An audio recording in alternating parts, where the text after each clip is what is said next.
Hey everybody, this is the big one. My guest this week is Dr. Karan Rajan.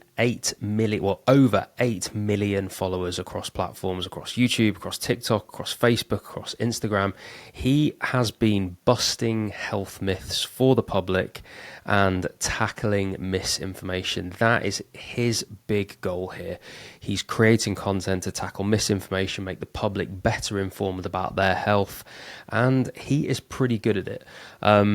Things that we talked about on this episode: is clinical influencer, is a doctor as an influencer a brand new public health discipline? Is he actually doing what Public Health England or any other public health organisation could and should be doing? It's a question that he answers. He's got a view. Is having 8 million followers a duty or a privilege at this point? He's a doctor. He's got a huge platform. He can say and do anything he wants along those platforms. He's sort of got a duty, right? Does he see it that way? We talk about it in the episode. And what is the responsibility of big tech companies? You've got YouTube and what they're doing with the health shelf. Should TikTok and Facebook and Instagram follow suit? Should they be doing all these things too? Karan's got a view on this. And how does he want to make impact in health tech? This is obviously the Healthtech Podcast. Well, first of all, is he a health tech entrepreneur? Like, do you think of and class YouTube and TikTok as tech platforms? Because they are. And he's using them and he's leveraging them to achieve a goal and, I guess, sell a product of himself and attention, etc. So is he a health tech entrepreneur? Well, maybe, but he's certainly interested in the world of health tech and wants to play a lot more in health tech, perhaps investing in health tech startups and doing all that stuff later down the line. But for me, he's a guy that is in tech. He's certainly leveraging big tech in order to create a lot of impact. He's essentially a media entrepreneur. He's got books, he's got podcasts, he's got all that sort of stuff. So yeah, this is a really good one. I really hope you enjoy it. Dr. Karan Rajan, welcome to the Healthtech Podcast, mate. How you doing? Thanks for having me. It's been a while. We finally managed to get this done. We finally got it done, haven't we? Finally got it done. A few technical hiccups, but here we are. Super excited, man.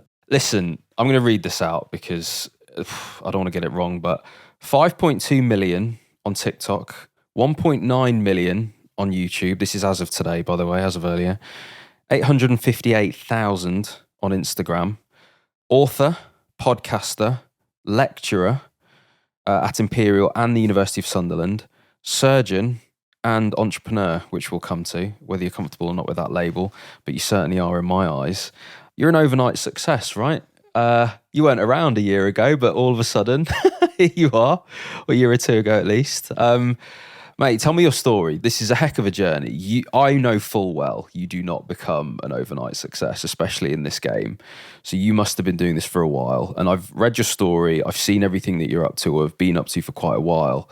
I've watched some of those very early videos and it's just incredibly impressive. I know what it takes to get to where you are. And not that I've done so myself in a very, very small way on LinkedIn. There's a few people that know me there, but certainly not 5.2 million of them. But mate, listen, why don't you start at the beginning? Why don't you tell us your story?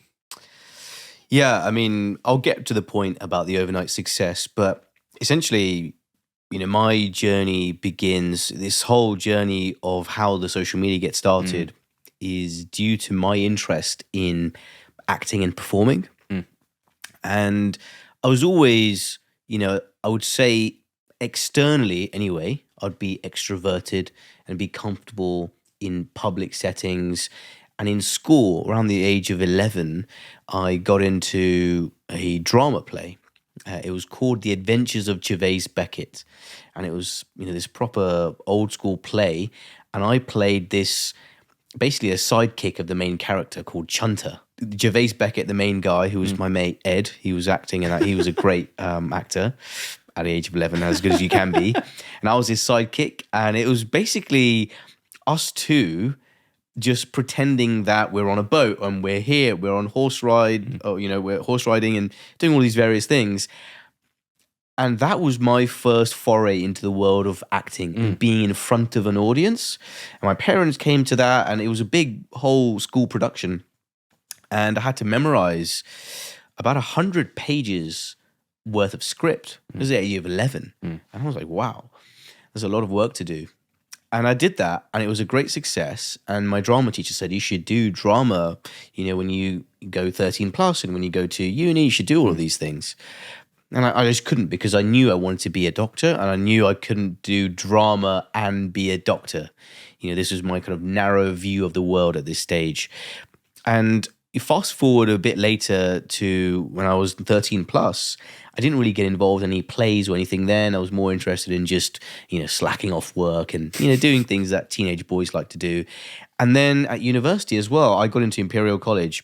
And one of the reasons I chose Imperial was the guy who showed me around said there's a really great drama society, and he seemed like a really enthusiastic guy. And I thought, okay, maybe I can get into drama now.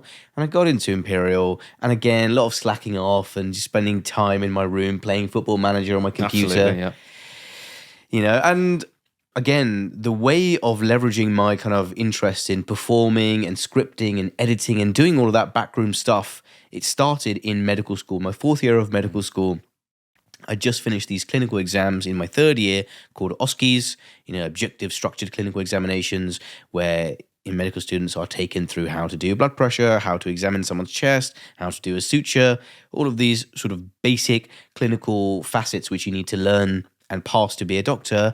When I passed that, the year afterwards, I thought, hang on, there's not a lot of educational material or tutorials online on YouTube that teaches people how to do these examination skills and procedures. So I thought, why didn't I do that? Why didn't I get involved with that?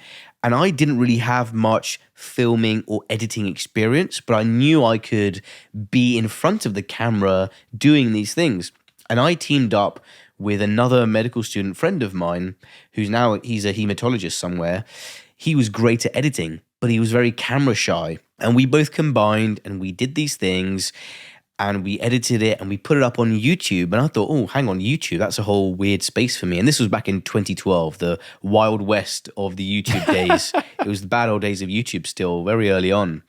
And it was great because we immediately saw traction, and you get instantaneous, contemporaneous feedback from people when you put something out there because it's in real time, it's live, and people are like, great, this is really helpful.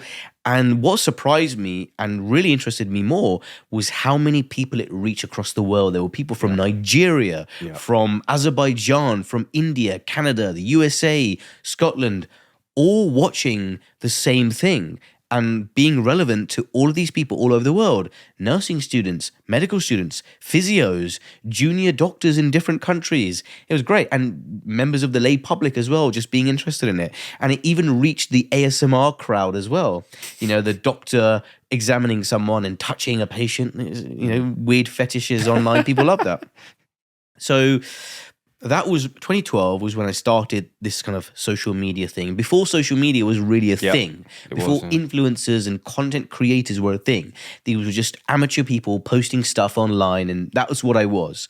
And very quickly we've built a cult following of maybe 15,000 followers on YouTube in 2012 to 2013. And towards the end of that time, I was getting busy revising for medical finals. I needed to focus on that. The editing took a while. My friend also being a medical student, it took him maybe a month to edit one 10-minute video. So our progress on YouTube was very slow. And actually I had to briefly hang up my boots and took a hiatus from YouTube from around 2014 to 2019. And only very sparingly would we post something on there. And the channel was actually called the OSCE Station then. It wasn't called Dr. Karan. Dr. Karan wasn't a thing until 2014 when I actually became a doctor. And Dr. Karan, the internet personality, the person, also didn't become a thing until 2020. And I always wanted to find a way of going back into producing regular content. That was always an aim of mine, but I lacked the editing skills to do all of the stuff myself, and I lacked the equipment and the time and all of these other resources. And in 2019, the end of 2019, I downloaded TikTok. And I briefly flirted, even before that, I was flirting with Instagram. I used to post some medical history content on Instagram because I really loved medical history. And if you look at my early posts on Instagram, I used to talk about all sorts of weird things in medical history. I gained a few thousand followers on Instagram from that. But again, that really wasn't what I wanted to do just on that. And then I said like in 2019, I downloaded TikTok, but I was just a consumer. I wasn't a creator. And consuming is part of a creator's journey, to know what your competition is, to know what works, and just learning things. And once I consumed enough TikTok content, I thought, here's a really great opportunity to make video content, medical education content, because there were doctors on there already, but all of these doctors were lip syncing and dancing. It wasn't serious stuff. Why isn't there serious stuff? Is TikTok not ready for something serious? And I started making a few things, and they all just fell by the wayside. I initially did try some kind of funny type stuff in line with what was on TikTok already, and it didn't work. And the first sort of funny video I did to get any traction was this video where I overlaid some fun music, and I did, how a doctor's handwriting changes. Year 1 of medical school, perfect handwriting. Year 1 of being a doctor, slightly worse handwriting. Year 10 of being a doctor, illegible. And that video got 70,000 views. And I thought, okay, so people want something short, something snappy, and that's what I need to do. And after probably posting about 50 videos of not getting anything, I happened on an idea from a medical student who was making videos, and he did like a series. He made 3 or 4 videos where it was like strange medical facts. And the facts were fun and engaged me as a medical person, but the way this medical student delivered the facts wasn't interesting. And I thought I could do that a lot better. And I sort of, you could say I stole the idea, but it wasn't. I sort of got inspired by it. I called it Weird Medical Facts. I did completely different facts, did it in a completely different way, produced it differently. I was in my scrubs at the hospital, after work, before work, filmed some weird things, and just 3 facts in each thing. So, Weird Medical Facts. Did you know that your stomach acid is strong enough to dissolve razor blades? And that would be 1 fact, for example, 10 seconds. And I'll do 3 facts, and we'd come in around 20, 30 seconds. And the story of how that originated was I got that idea from this medical student who was posting stuff on TikTok. And then we were just waiting in the coffee room just before the patient was going to sleep before a major operation. And my SHO, my junior at the time, said, why don't you tell me some interesting facts, just to pass the time. And I told him some interesting facts. And he was like, I'm a doctor as well, but I actually don't even believe those. Why don't you put it on TikTok? And I did. He filmed me saying these things, put it on TikTok. We scrubbed in for surgery, finished the surgery, came out. He was like, check your phone. Check my phone, and that video that I'd posted had 100,000 views. And back then, when I only had a few hundred followers on TikTok, that was enormous to me. There's 100,000 individuals all across the world viewing this content, enjoying it, engaging with it, and a lot of the comments were like, wow, we want more. That's amazing. And I thought, okay. And I kept doing that, and Weird Medical Facts became my first big series. Episode 1 through to 99. People loved it. And I kept doing things like that. The audience, see the following count grow. 0, 500, 1,000, 10,000, 50,000, 100,000, 200,000, million. And it just keeps going. And you're like, wow.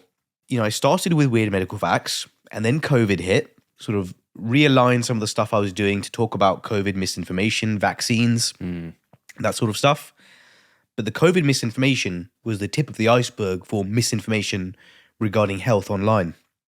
There's misinformation about every facet of health, from nutrition to brain health to everything. Even though I'm just a general surgeon, why is a general surgeon talking about brain health? Well, the thing is, I'm not talking about brain health to a room full of neuroscientists. I'm talking about brain health to the lay public and simplifying the stuff that I can learn and read from PubMed or interesting scientific updates. That's how I got started. And, none of this was planned, but once it got going and once the door was slightly ajar, I kicked it wide open because I knew what worked, and I knew that this is a way to transform public health on a national and maybe even a global scale, reach new people, improve health literacy, and have fun doing it as well. And here we are. Honestly, that's a beautiful story. And for so many reasons that we talk about in this podcast so much, as you might have seen, I interview so many entrepreneurs on this podcast, right? some would describe themselves as born entrepreneurs, others born and bred, or just entrepreneurs that have been on that journey and just done the thing, right? But so often we talk about trying and failing, and your journey is one of aligning your hobbies and interests with your knowledge and skills and your career, failing again, staying interested because you're following your interest.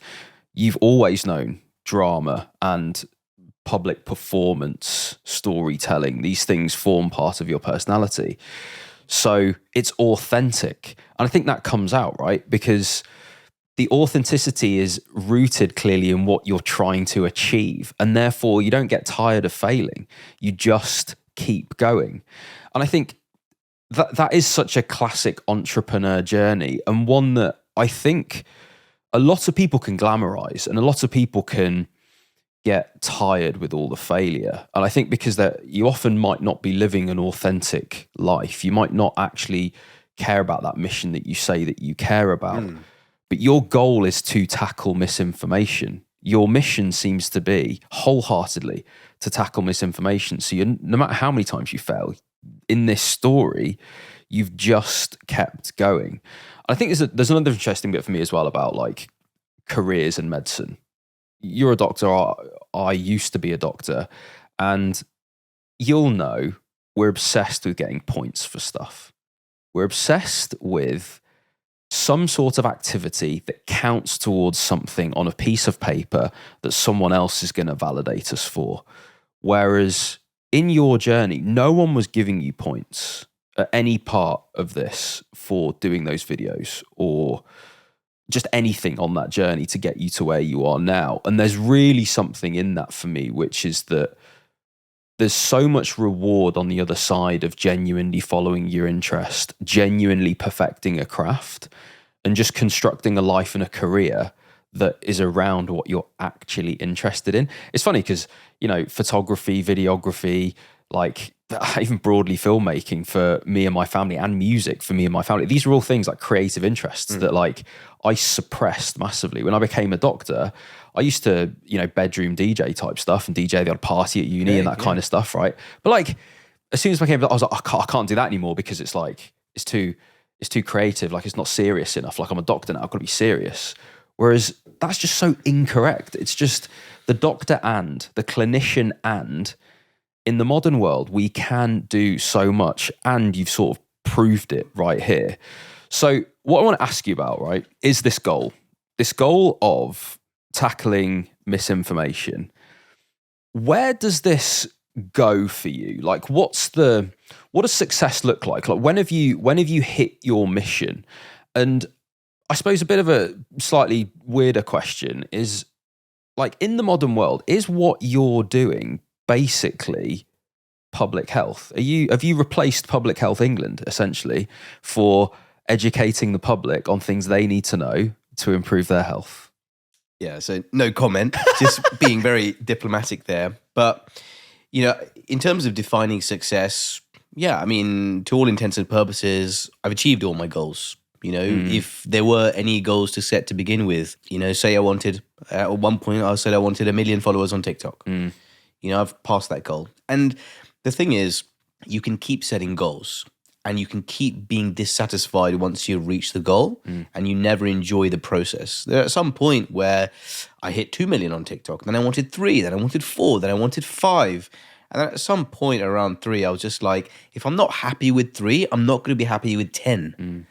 So it became less about just purely vanity metrics and the numbers, and actually the change I can cause on a microscopic level. And I'll give you an example.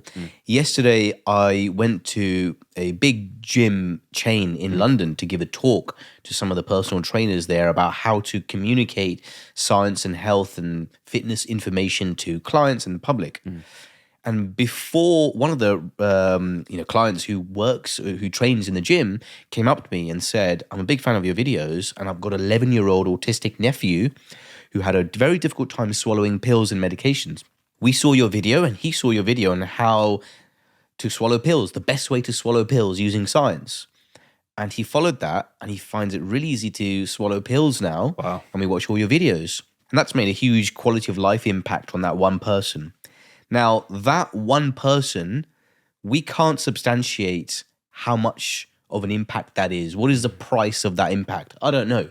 It's priceless for that person. And that means a lot more than 1 million views on its own, or 10 million views, or 10,000 followers, because you've made change. The point of me as a medical creator online is to enact change. And I've done that on the ground level. That's what I want. I want it to filter down to the grassroots level and make change. And I've got reams and reams of emails and comments with a similar effect of, you've cured my constipation, me watching your videos and making those changes. Or, another one, I got an email from someone who said, I showed my neighbor your video on bowel cancer and she went to her GP, got a colonoscopy, and they found a polyp, which was precancerous. So seeing things like that is just absolutely huge. And that is success for me. Yeah. I've already done what I've said.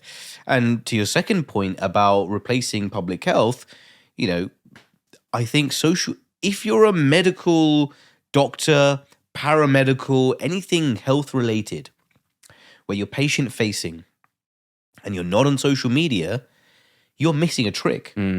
GPs, they have very limited time with individual patients. They see so many patients a day, dozens of patients a day. They don't have the time. But social media sits in a place beyond time. It's accessible to anyone, anytime, anywhere. And I like to think of the law of very large numbers when it comes to social media. Social media, you can get a video that has a reach of maybe 5 million people watching it. The 5 million people watching it will share it to one person each, and then exponentially grows the number of people you can reach, the footfall of that video. And say 10 million people have access to that video via sharing and views. And it's something on hemorrhoids or, diet optimization. Even if 0.01% of people watching that video enact something or make a change based on what you've said in that video, that is still significantly more. That's in the thousands, which is far more than a single GP can see in a day or even a month. Yeah. So the impact, cannot be compared to real clinical medicine. So that's incredible. But it also can't be measured as accurately either. And I think that's quite interesting, because you're right, you're making loads of impact. But to my question around are you replacing Public Health England, there's actually no way of us measuring that. And almost the good work that you're doing for the public and their health, you're very aware of it anecdotally, but difficult to measure, perhaps. So at what point, and level with me here, you're seeing that growth, right, across all your socials, you're delivering this information, you're tackling misinformation, and in your heart of hearts you're doing a good job. At what point does it become duty? Because you've got 5.2 million TikTok followers, right? You've got 1.9 million on YouTube, almost 1 million on Instagram. And you're right, in the modern world, these bits of information need to reach the public, right? This tackling misinformation is important. We saw it in COVID. It's incredibly important. You own the technological challenge. You've conquered the technological challenge. You own the empty pipes that reach all of these people. So what you choose to put down there really matters. It seems like so far on your journey, you've considered it very much like a privilege to be able to do so. Does it become duty to you at any point? Does it feel that way at all now? Do you see it feeling that way?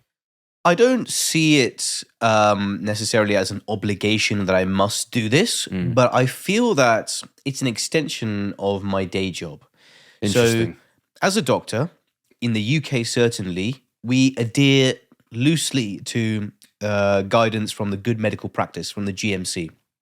If you look at that guidance document, and I have looked at that guidance document in detail, and you need to educate patient and promote public health. That is every doctor in the UK. If you're in compliance with Good Medical Practice, you need to do those things. And social media does those things to a T. Yes. And the likes of YouTube, in fact, let's talk about YouTube, right? So Vishal at YouTube, who you and I both know, has worked really hard to create the health shelf. He sees that as, I think he sees that as responsibility, and YouTube more broadly see that as responsibility of like, hey, we own these empty pipes, and ultimately anyone can put stuff down here. We need to elevate stuff higher than others. Do you see other platforms following suit? Do you have any kind of feeling of what they should be obliged to do? Do you worry about that sort of stuff, or do you just like, oh, I'm just going to create? Yeah, I mean, these are mammoth billion-dollar companies, and who knows what their aims are. I mean, clearly they want to make money. That's aim number one for all of these algorithms and big agents. And they have their own ulterior motive. They reward creators who can keep users on the platform the longest, so then they can sell more ads. And the creators who keep users on for the longest might be, promoting misinformation. They don't really care. And same with the YouTube thing as well. It's great that they're trying to bring this health shelf to promote accurate medical information. I think the aims of what they're doing are great. But in practice, you need to upload proof of your medical license. You can have a medical license and still be a terrible doctor and promote misinformation. So there are loopholes around this thing, and it's not quite the final version just yet. So yes, platforms doing their bit helps. At the end of the day, people like me and others like me need to be policing other people to an extent. Yes. Unofficially. That's a really interesting point, actually. And let's talk about that, because doctors aren't comfortable with the word profit or money, especially when it comes anywhere near their day job, and rightly so. As an entrepreneur that's in the media space, that's got the following that you have, I can bet, because I've seen you talk about it previously, but you are going to have had offers that will have doubled, quadrupled, 10x, possibly 50, 100x your annual salary to promote something. How on earth do you go about dealing with that as a doctor, being asked to promote a vitamin or something? I mean, to be fair, stuff along those lines is probably a lot easier to just be like, there's no way because I've just got too much integrity, I don't believe in it, goodbye. But there's probably a grey area, and then there's probably an area of, green that you're quite happy to say yes to because it aligns with all your values and your mission ultimately about tackling misinformation. So what's that journey been like for you? Because not easy, I imagine. Yeah, I mean, I'll be lying if I said that there was an opportunity to make money on social media, because at the same time, there's a lot of time I invest, my own time, free time, that I could either be doing extra shifts to earn money or just relaxing. So you want that time at some point to be rewarded. Just like a startup, you don't expect money at the beginning, day one. You invest capital, and at some point, you cross your fingers and hope you get a return on your investment. There's no guarantee of that, but you got to keep working towards that. It might be a month, a year, 10 years, who knows? Similar to social media, I've done this for free, essentially, for about 10 years with no return on my investment, a lot of loss. And now there's opportunity for me to make money. I've got a book coming out from my podcast, from YouTube, from people I do sponsored videos for, which I don't really do a lot of. I think I've done 2. So lots of potential to make money. And given my size of following, I probably don't make as much money as I could, because I say a no to a lot of things, most things. Just like you said, the things that people approach me about often don't align with my ethos. If it's a diet, pill, some supplement, something dodgy, CBD supplements, I just can't, in good faith. Do you get all that stuff? I get about 10 to 15 emails a week, probably more than that. Wow. In my main inbox, I get 10 to 15 emails a week, and probably double that number to all my junk emails. Yeah. In addition to comments and DMs on Instagram and other social media platforms asking me if I would promote this, do that. And I say no to most things. And, I would rather do opportunities which actually mean something to me. For example, I did something with the British Red Cross a couple of years ago where they came to my house and I filmed a bunch of videos on first aid. Oh, nice. And, they paid me for that. which was, it took a whole day of filming. So, I charged my rate of a whole day worth of filming. And, they used it to do all of their things on first aid. And I did something else with a charity, which I did pro bono. They wanted to pay me. I said no. I did something with Pink Lady Apples about mental health and fiber from apples. Again, aligned with what I wanted to. So I pick and choose. And for me, what I like to think about when you're making money on social media is, it's that kind of psychological experiment that's you hear about where, the young kids are, okay, do you want one marshmallow now or nothing now and then a few later on? That's the mentality I go with. I want to maintain my credibility and integrity, doing what I do, not for any external appearances or optics. Do what I do, maintain credibility, build a community, and the opportunities will present themselves as to how I want it. And that's why I've got a book and I can make money from a book. And if I wanted to, maybe if the book does well, I can do, live tours with my book and make money then. I could, build a product in the future or build a course or do something that isn't cheap, isn't selling myself, isn't whoring myself out for something that I don't believe in to make a quick buck. 100%. That's, I never want to do that. And if you want to do that as a doctor, fine. But if you do something dodgy, I'll come after you. That's quite interesting, right? Because so on the like I could do a course, etc. When I play that out, because a lot of people when they say, "Oh, I'll do a course," it's a pretty. Often it's just a pretty easy way to make a few quid and sell something that people can learn anyway if they just read about it and you're like, oh, okay, fine, whatever. But there's something here for me when you say I could do a course, because when I play that out in their mind, I've like circled it in my notes here. We talked about like, are you replacing public health or are you contributing to public health in any meaningful way? My question is, or my thought is, play the course out, right? Loads of people do your course on how to tackle misinformation by creating content. This could almost be like a new age discipline or part of medicine. Like you said, in the GMC, good medical practice is in part essentially educating the public. And so could you see a world where this becomes a genuine discipline enacted by those that are the best at it? Yeah, absolutely. And, to elaborate on that point further, this is something I've been thinking about. And I was inspired by this news headline I saw where there was a university in Ireland which was offering a social media degree. I saw this. Right? And that got me interested. And I thought, okay. And I spoke to I'm a senior clinical lecturer at Sunderland University. And I spoke to one of the kind of heads of teaching there. And I said, let me teach just one lecture on professional use of social media. Because Sunderland University has multiple disciplines from physios to medics to nurses. So let's get all of them in a room because they're all going to be on social media. It's the new generation that's going to be professionals and healthcare professionals one day looking after patients.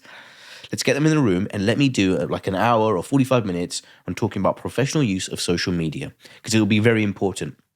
And I thought eventually, I told her as well, this could be a module, maybe even a degree, and I don't know. And without being arrogant, I think I'm one of the best placed in the UK certainly at the moment. Factually you are, yes. Yeah, to talk about this because I'm treading the worlds of both social media and clinical, medicine. Yeah. So, and, in the end of November, I'm going up to Sunderland. They've booked a 400 capacity lecture hall there, the biggest one they've got in the campus, for me to give this lecture. And I think that'll be the stepping stone to maybe making it a module, a degree, an entire syllabus around that. And that may be a thing that needs to be scaled out to all universities and the NHS and beyond. It's so interesting, man. Let's just briefly talk about, the syllabus, right, for this course. One of the key components I think would make up that syllabus is communication style. Because I think what you've managed to do using these big company technologies, the big tech platforms, they're great because you can reach everybody, but you might not reach everybody. you have to almost, I was going to say play the game. You don't really play the game with the algorithms, although some people do. You focus on creating good content because the modern algorithms, as you will know, will reward individual outstanding pieces of content. You can have 10 followers and get 1 million views. You could not do that in the content of the past. And therefore, quite rightly, the focus has gone from trying to attract followers to creating good content. At least we've shifted more towards that direction, which I think is fabulous for the content space. So communication style is something that you have done, I would say, expertly. And again, I'm in the content world, I'm in the communications world. And from my perception of it, is that the way that you will introduce medical concepts with a little bit of humor, absolutely no jargon, unless you've front-loaded the fact that you are going to put jargon in it, or you've signposted what you're going to be talking about, like CAR T therapy, which is one of the videos that I absolutely adored that you did, because we have a CAR T client, and I remember watching it going, he's literally explained it. I've been working with this client for 2 years and haven't explained it as well as he just has in like 15 seconds. So communication style, if we're going to give advice to clinicians to use these tech platforms to try and reach people and do a job for public health, what can you say about what you've seen work? You failed lots. You talked about that before. What have you seen now that works? What have you failed through? And what would your advice be for people to leverage technology to educate the public? You know, I think when you're informing someone, they want to be informed without feeling they're being informed or educated. The traditional way of teaching someone is didactic. You know, someone from a position of authority and power speaks down to someone else. Social media is kind of reverse that. You know, people pick and choose what they want to learn. So you need to almost have something that is unskippable. What can, you know, someone wants to be taught, and you watch something that's entertaining, that's short, that's humorous to the point, and it almost feels like it's not learning something, it's just fun, but you end up learning something, and something maybe even mind-blowing from that. Like the CAR T thing, you know, I can't remember exactly what I said in that, but, you know, something along the lines of, you know, this could be groundbreaking for cancer. And people are like, oh, what's groundbreaking for cancer? And then, you know, that's the little olive branch in, and they go in and they're thinking, okay, what's going to happen here? And then you load it with visuals, you know, something that I've animated and a bit of green screen here and there. And he's got my floating head going around and talking about different things. And then showing some of the science and animating that in a fun way. And I'm still narrating it using just very basic words. Or even if I use some jargon and I basically say this, it was basically the medical version of this. And it's just keeping someone engaged like a story. The oldest form of engaging an audience is storytelling. If you think about, you know, the cavemen gathered around a fire, regaling stories of fights and whatnot. Stories are integral to human culture and history. And even now, the best influencers, Mr. Beast, what does he do? He tells a story from A to B. And there'll be little journeys within A to B, sub-journeys and subplots, but it's still a story, just like a great novel. You know, something engaging at the start to make you pick up the book, whether that's the title of the book or the front cover. You know, that's the opening gambit.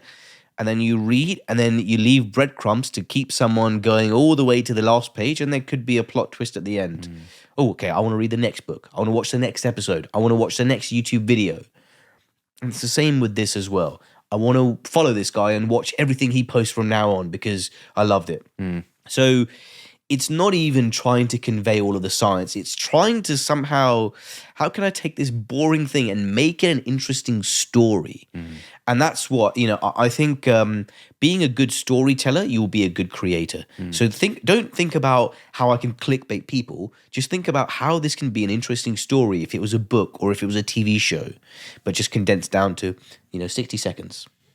Or if it was a startup pitch to get investment, which is actually where I want to come to next, because so many of those principles matter to the tech companies that I know listen to this podcast, the founders, the future founders, the people that have got ideas that are looking to galvanize like getting a co-founder in or their first hires, or all of this can be benefited by storytelling. And I know that LinkedIn is a platform that you're definitely making more and more traction on, and you must be seeing and getting approached by quite a lot of tech companies, I imagine, because of your reach and things that you can do. And so you're increasingly becoming part of the health tech world, and especially if I've got anything to do with it, you will become more of an integral part of the health tech world. But clinicians as an audience next, you communicate to the public and people and patients. And you've talked about some of the principles there, but you are a doctor also. And so many of the startups listening will have, or founders or entrepreneurs and people in these companies will have an impression of what they think of doctors, or what they think doctors think of tech, and all these different things. But as a doctor and as a storyteller, what is the best way to tell a story to a clinician? Let's say you're a company who needs doctors on board to hire them to do product, or to hire them to do this, or to get them on board because you want them to simply use the technology. There might be jobbing GPs or surgeons, or it might be a medical device, it might be AI, but it might be any of these different technologies, right? But what would you say is how would you tell a story to a doctor like the ones that you work with if you were trying to get a technology in? Yeah, so it's slightly different, I guess, when you're speaking to a medical professional or someone with expertise in the area you're trying to communicate versus a member of the lay public. So there you can be slightly condescending if you're telling a simple story. So you may need to use jargon, you may need to embellish things a little bit to, make it interesting to that person, because they won't be interested in the dumbed down, simplified version of things. But I think there's different ways and means to target. I mean, a lot of people who follow me are people in the healthcare industry. And I don't necessarily, simplify my videos so much that it becomes non-interesting. Because we've also got to bear in mind that healthcare in this day and age is so specialized. We're a world of specialists rather than generalists for most things. Even neurosurgeons, they don't operate on every single thing. They may be focused on, AV malformations, or interested in, deep brain stimulation. We all so specialize in what we do that actually general medicine and general knowledge becomes interesting to everyone, unless it's their specific niche specialty, which I'm not going to go into as a content creator. So I think, even the stuff I do on LinkedIn is a more professional network. The same videos which do well on other social media platforms do well on LinkedIn. And I give slightly different, more deeper, introspective thoughts on some of the things I'm doing on LinkedIn. Professionals want a different way. I tell the story of how I started on social media, how I grow on social media, how to, engage the public, how to make good videos, how to combat misinformation. And that's what healthcare professionals like. There's always an audience for anything. You just need to, it took me a while to tap into LinkedIn to find out what makes it work. And once you figure that out, you can do it. And a lot of that is trial and error. I mean, I had a LinkedIn account 10 years ago, but I didn't really use it. I didn't really understand I didn't understand LinkedIn at all before, but now I'm beginning to understand it. And in, I think, 6 months of using it, I've grown to around just under 5,000 followers.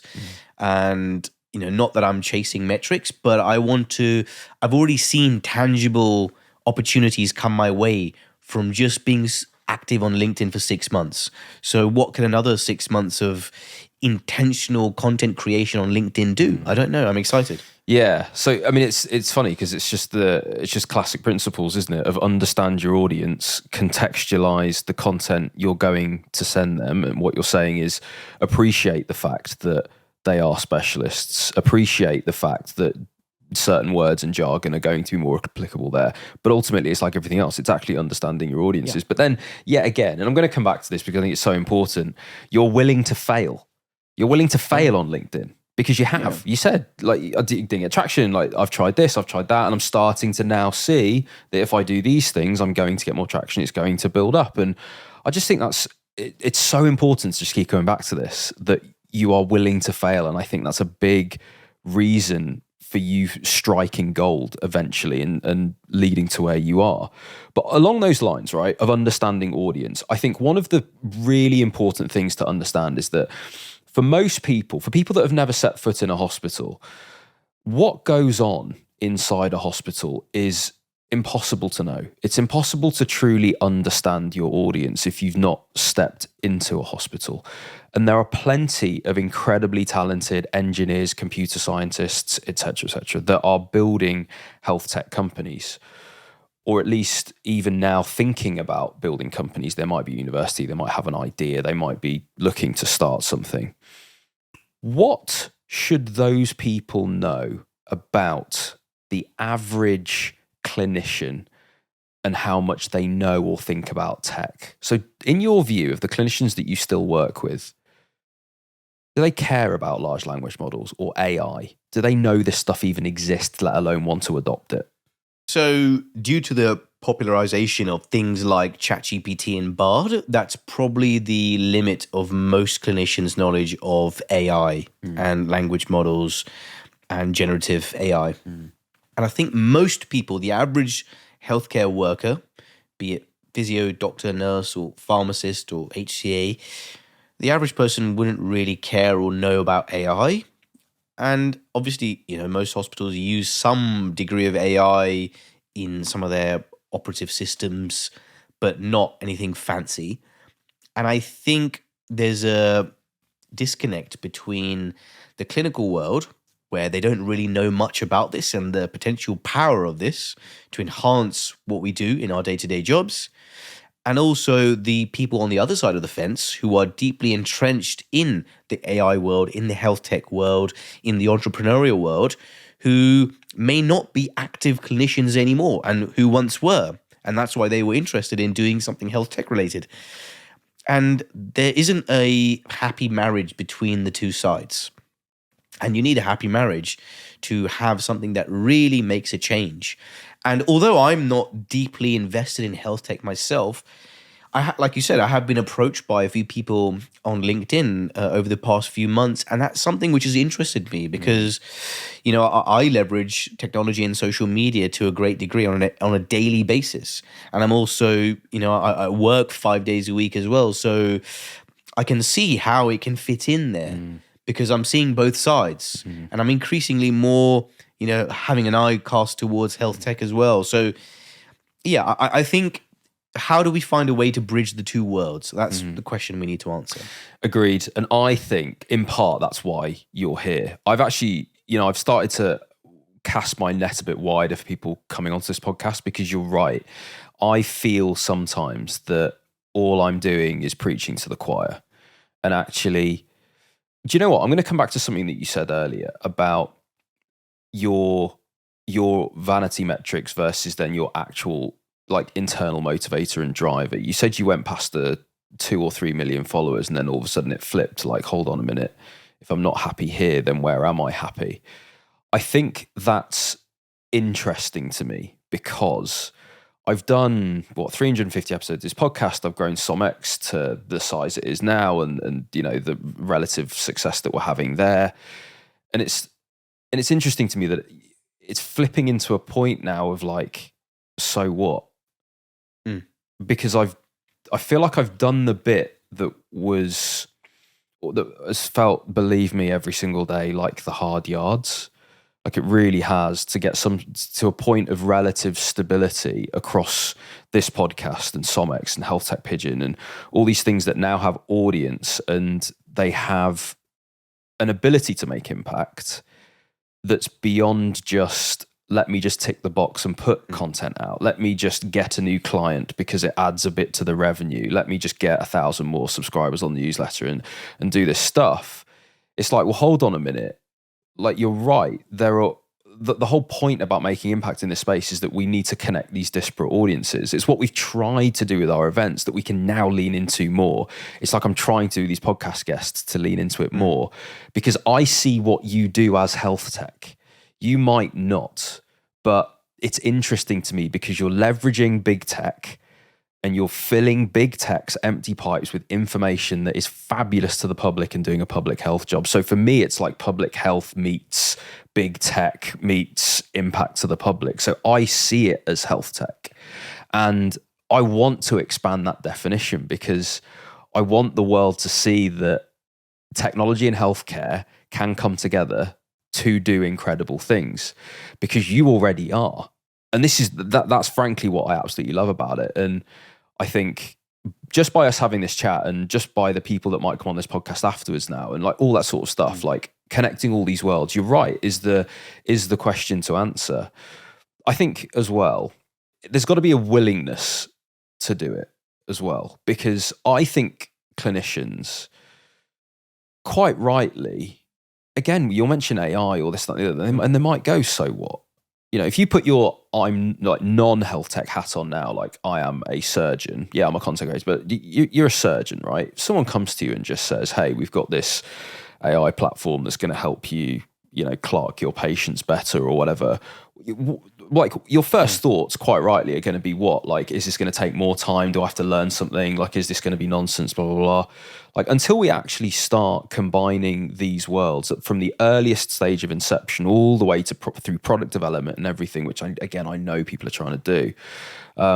I just want to get to the end, and I just want to see the results, because I love it. You know, I saw Umang from Microsoft the other day. He's I think CCIO at Microsoft, and he just whipped his phone out and he showed me like the latest like Copilot that, you know, he just clerked to someone in front of me that I was sat next to, you know, in WeWork, just clerked Malone in front of me and just had the phone listening. The whole thing just like recorded the exact history, like boom. He was like, what would you have to do here to correct this? And I was like, not a great deal. Wow. And it's like, this stuff's available, but you know, Malone, who got clerked, is a med student himself, and he was just like, he just turned to me after and was like, there's no way that anyone in my hospital would take that. I was like, even though the notes were, you know, pretty much bang on, and he was like, someone would complain about something. And it's interesting, like, I don't know how to break that. You know, I don't know what it is that's going to come in, but I know that the more people that can straddle both worlds, I think we can start to have some credibility there. I'm looking forward to getting more interested in health tech for that reason, I think.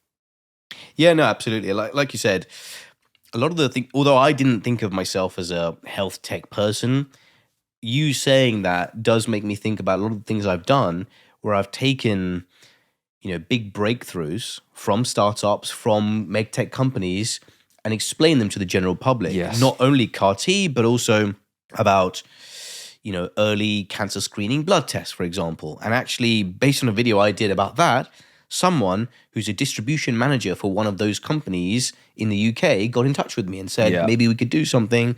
And yeah, you know, straddling both worlds does help with that extent.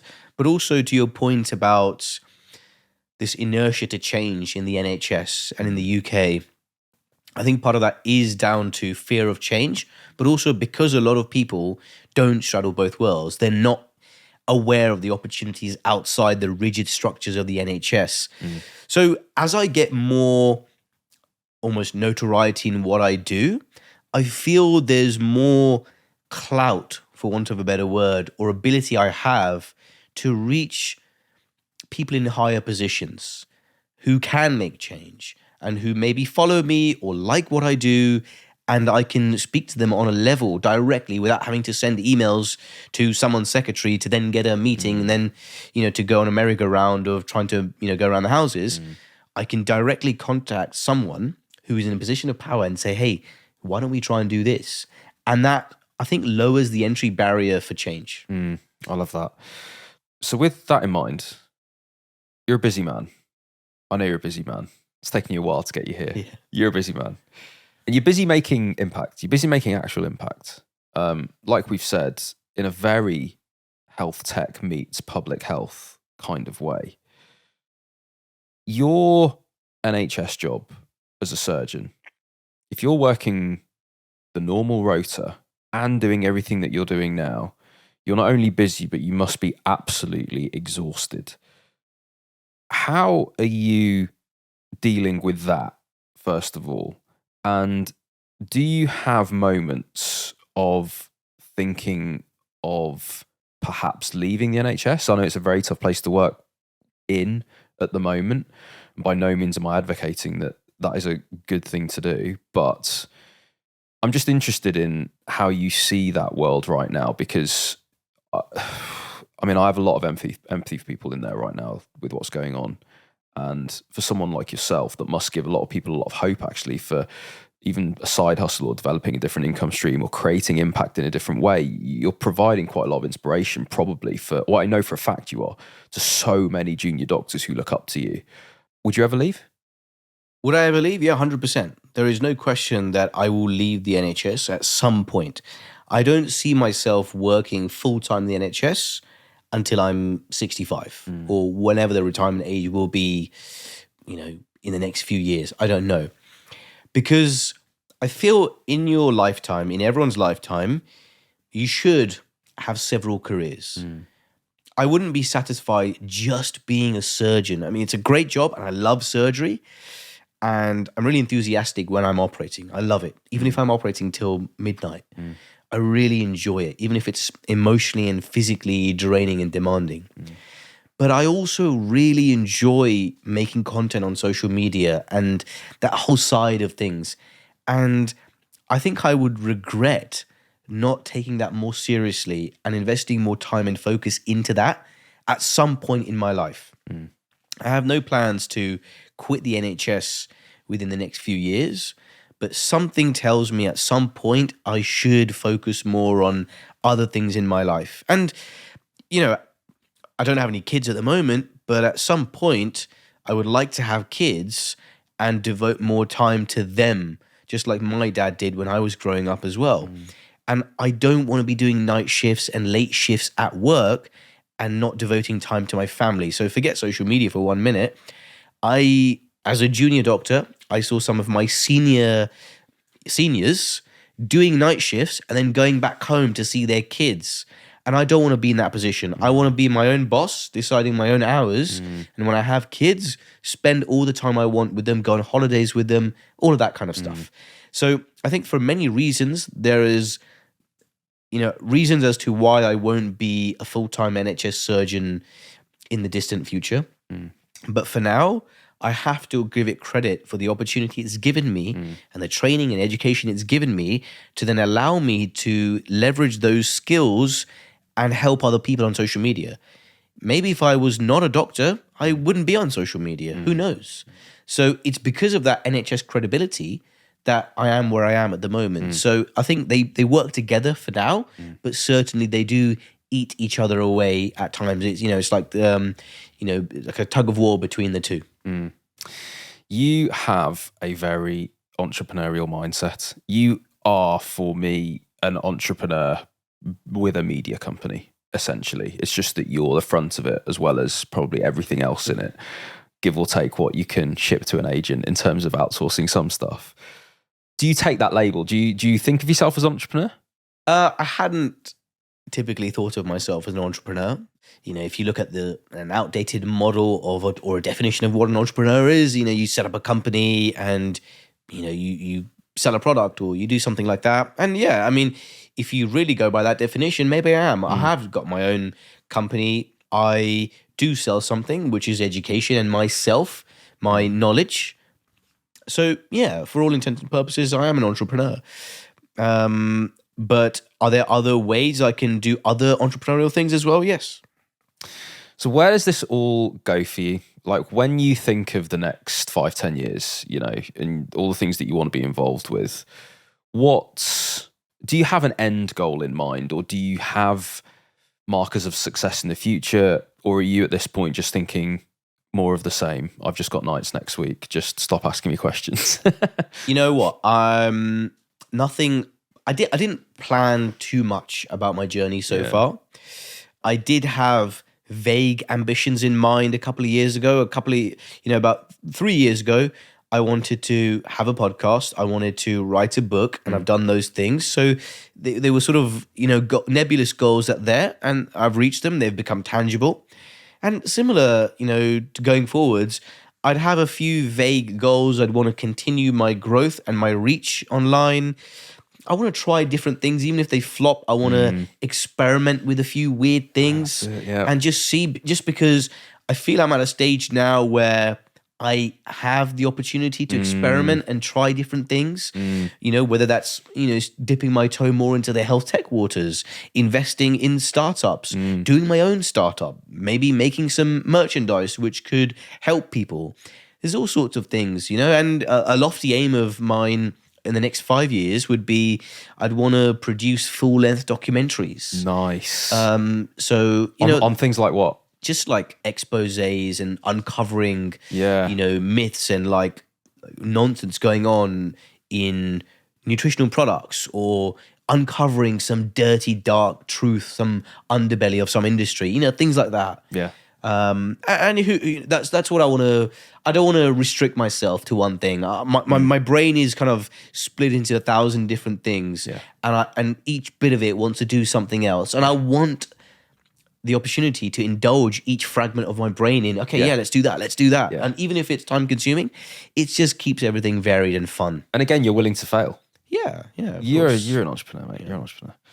Tell me about the book. Tell me about the podcast. So the book, again, was a culmination of a couple of years of work. And when I was younger, I had, you know, being an author or writing a book was a cool thing. Wow, like get a book that's published and people read it and pick it up. And when, you know, about 3 years ago, when Penguin came calling, I was like, wow, Penguin? That's huge. I spent my childhood reading Penguin classics and all these books. And it was a no-brainer. When they said, you know, we'd like you to write a book, I had to do it. And I had a vague idea in my mind, which then I formed into something solid about what the book would be. And it took 2 years of after night shifts, days off, 0 days, weekends, annual leave of just working and writing on that book.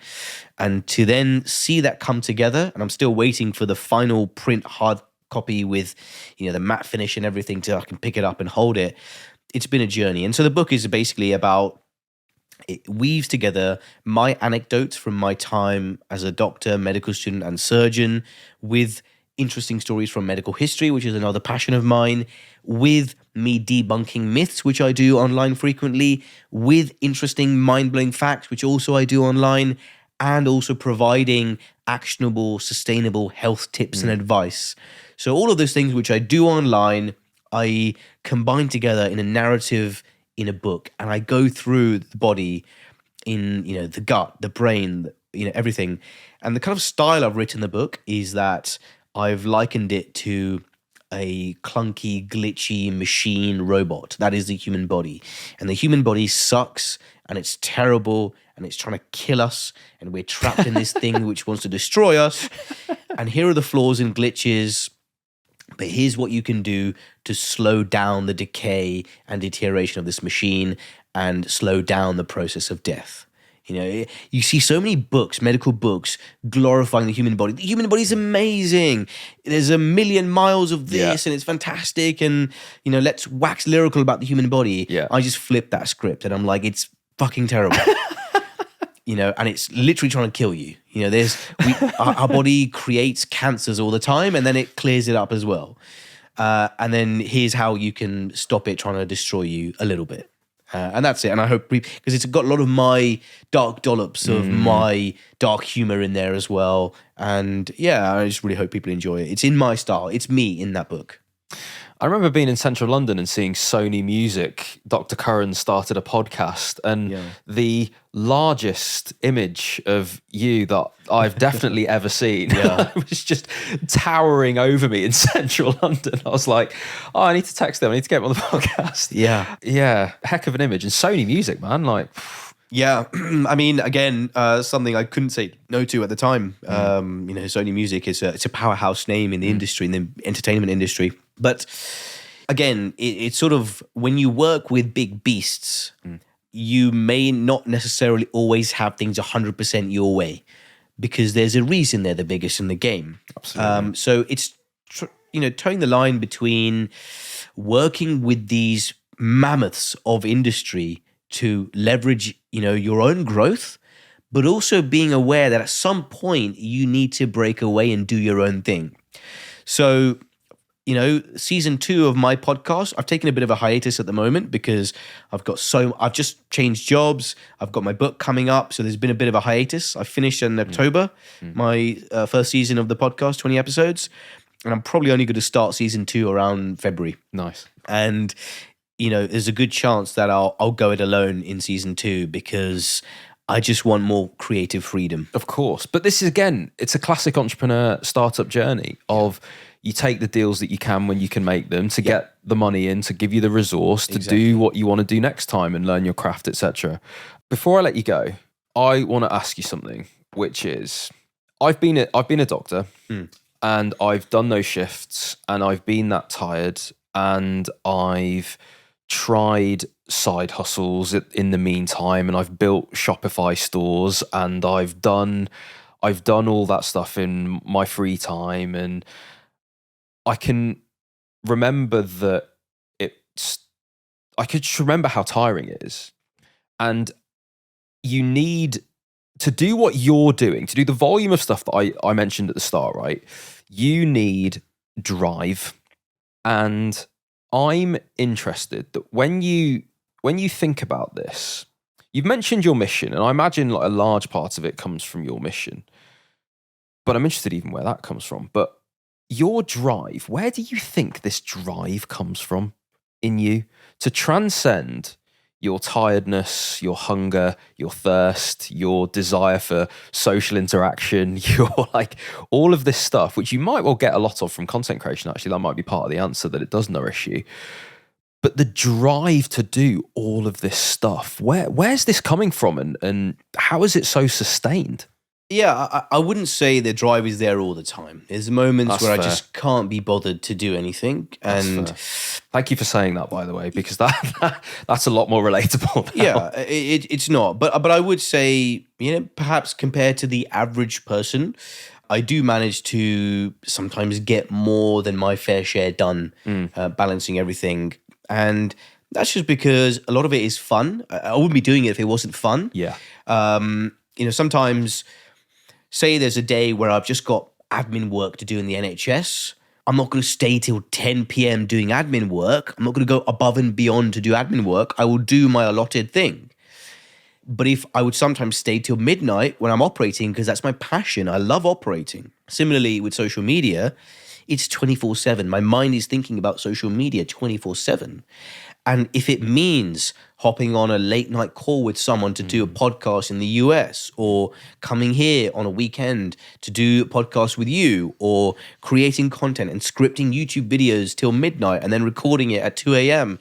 just because I need to get it out, I don't mind that, because I really enjoy all those types of things, all those various facets of social media and content creation and video making. I really enjoy that.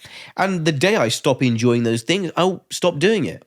And right now, everything is still fun. I've been doing it now for the best part of 12, 13 years, and it's still fun. It was fun in those 8 years of social media famine where I didn't get any growth. And if it was fun then, it's a hell of a lot more fun now.